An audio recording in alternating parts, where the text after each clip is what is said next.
नमस्कार दोस्तों, all in one में आपका स्वागत है। और आज हम एक नया टॉपिक के साथ आए हैं जिसका नाम है आरटीडी।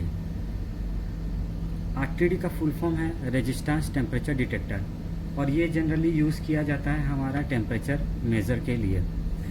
तो जानते हैं, ये है, देखिए ये आरटीडी है और इसका पार्ट्स के बारे में जानते हैं पहले। यहाँ पे देखिए ये टोटल है, यहाँ से लेके यहाँ तक इसका सेंसिंग एलिमेंट होता है।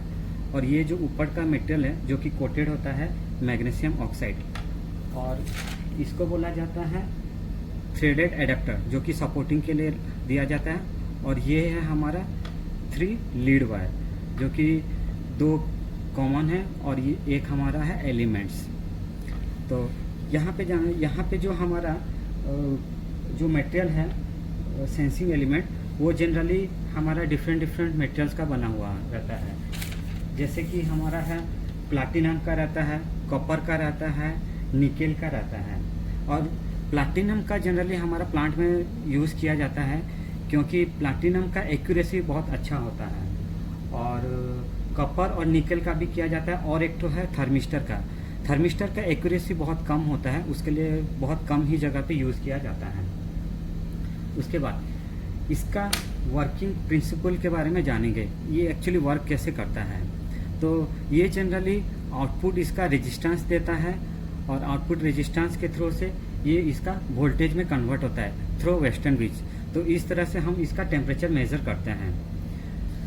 इसका वर्किंग प्रिंसिपल के बारे में जानते हैं, एक्चुअली ये वर्क कैसे करता है। आपको पता है हर एलिमेंट्स का एक एटॉम होता है, तो इसका भी एक एटॉम है, जो कि ये एटॉम फ्रीली वाइब्रेट करता रहता है। और जब हम इसमें क्या करते हैं, जब इसमें हम पोटेंशियल देते हैं या वोल्टेज देते हैं, तो उस समय क्या होता है, इसमें एक करंट फ्लो होता है। करंट किस फ्लो होता है, कब? जब इलेक्ट्रॉन्स फ्लो होता है, तो उसको करंट फ्लो बोलते हैं। और ये इलेक्ट्रॉन्स जब वाइब्रेट एटॉम से कोलाइड्स करता है, तो क्या होता है, इलेक्ट्रॉन्स का फ्लो बहुत डिफिकल्ट हो जाता है। तो उस प्रॉपर्टी को बोला जाता है रेजिस्टेंस। उसके बाद क्या होता है, जब इसमें टेम्परेचर आता है, तो टेम्परेचर आने के वजह से एटॉम्स क्या करता है, उसको एब्जॉर्ब करता है। तो उसका जो वाइब्रेशन जो है, एटॉम्स का वाइब्रेशन इंक्रीज हो जाता है। इंक्रीज हो जाने के कारण इलेक्ट्रॉन्स का फ्लो और भी डिफिकल्ट हो जाता है। तो उस समय क्या होता है, हमारा इसका रेजिस्टेंस बढ़ जाता है। तो इसलिए हम उस समय क्या होता है, हमको आउटपुट रेजिस्टेंस इसका कम मिलता है। तो उसी रेजिस्टेंस को फिर क्या करते हैं, हम वोल्टेज में कन्वर्ट करते हैं थ्रू वेस्टर्न ब्रिज। तो इस तरह से हम उसका टेम्परेचर मेजर करते हैं। तो उसके बाद जानते हैं types of RTD on material basis. जैसे कि मैं आपको बताया हूँ कि ये जनरली प्लैटिनम, निक्रोम या आपका निकेल, थर्मिस्टर इसका आता है। और ये जनरली आता है PT100 या PT1000 या 400, 600 इसका आता है। तो ये जनरली PT100 ही यूज़ किया जाता है क्योंकि इसका एक्यूरेसी बहुत अच्छा होता है। तो उसके बाद फिर जानते हैं हम इसका एलिमेंट्स, मतलब एलिमेंट्स टाइप ऑफ रेजिस्टेंस, मतलब इसका रेजिस्टेंस एज पर मटेरियल बेसिस उसका रेजिस्टेंस कैसा आता है।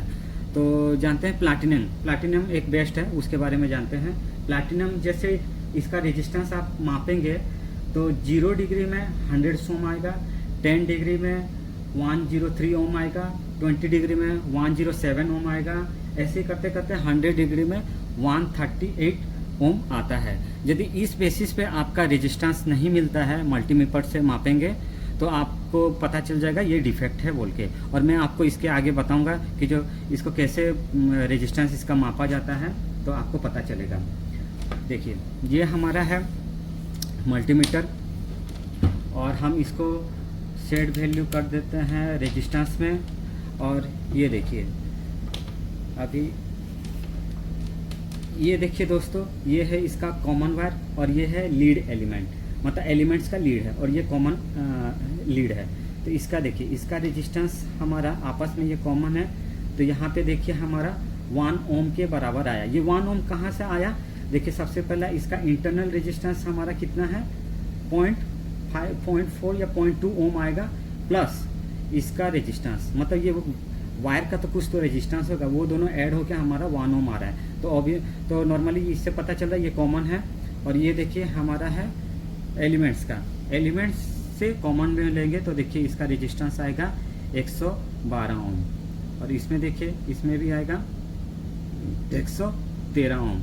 तो इससे हमको रेजिस्टेंस पता चल गया। और ये 112 113 ओम आ रहा है, अभी कुछ एनवायरनमेंट टेम्परेचर है उसके वजह से इतना आ रहा है। अभी देखिए प्रैक्टिकली इसका रेजिस्टेंस कैसे बढ़ता है। अभी 113 रहा था, अभी देखिए मैं कुछ हीट जनरेट करता हूँ।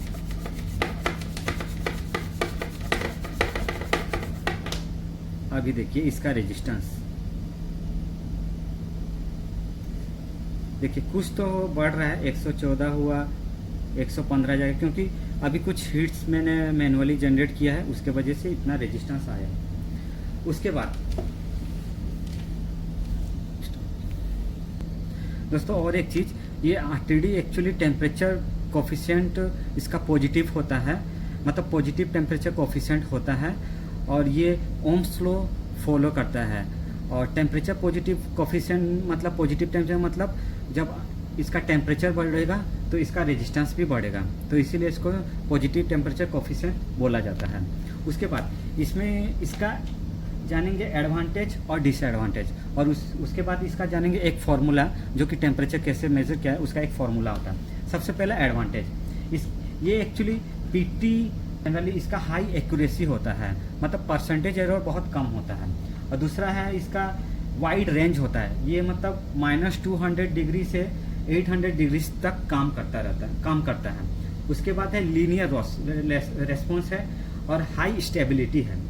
और उसके बाद इसका डिसएडवांटेज का है, ये इसका कॉस्ट बहुत ज़्यादा आता है, और ये करंट लिमिटेशन है। करंट लिमिटेशन मतलब इसका आउटपुट करंट जो है बहुत कम ही आता है, क्योंकि जैसे जैसे टेम्परेचर बढ़ता है रेजिस्टेंस बढ़ता है, रेजिस्टेंस बढ़ने के कारण हमारा करंट कम हो जाता है। क्या होता है, इसके लिए आउटपुट एक एम्पलीफायर लगाया जाता है, उसके थ्रू से हम इसको मेजर करते हैं, तो इसीलिए ये करंट लिमिटेशन इसको बोला जाता है।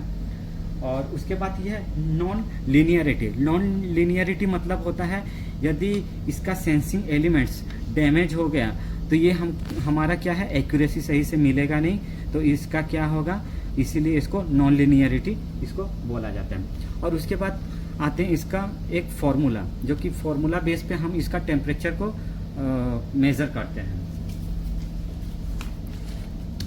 यहाँ पे देखिए एक फॉर्मूला है RT = R0, 1 + α-T है resistance of RTD at given temperature. मतलब क्या होता है, जो कि हमारा टेम्परेचर कितना टेम्परेचर के अनुसार कितना रेजिस्टेंस आया उसके अनुसार वो टेम्परेचर लिखा जाता है, वो हो गया RT।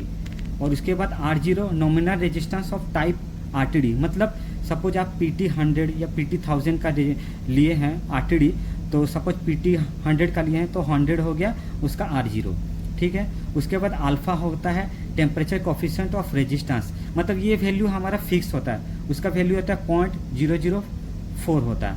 और T होता है टेम्परेचर। अभी हमको पता चल गया, सपोज एग्जांपल लेते हैं, सपोज RTD हमारा 30 डिग्री पे सेट हो गया है, सपोज 111 ओम आपको RT मिल गया। उसके बाद R0, सपोज R0 हमारा PT 100 लेते हैं, तो ये क्या हो गया 100 ओम।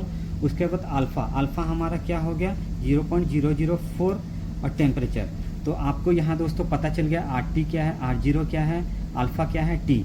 तो T आपको यदि पता चल गया तो आप उसका वैल्यू निकाल सकते हैं। तो थैंक यू दोस्तों, फिर नेक्स्ट वीडियो के साथ मिलते हैं।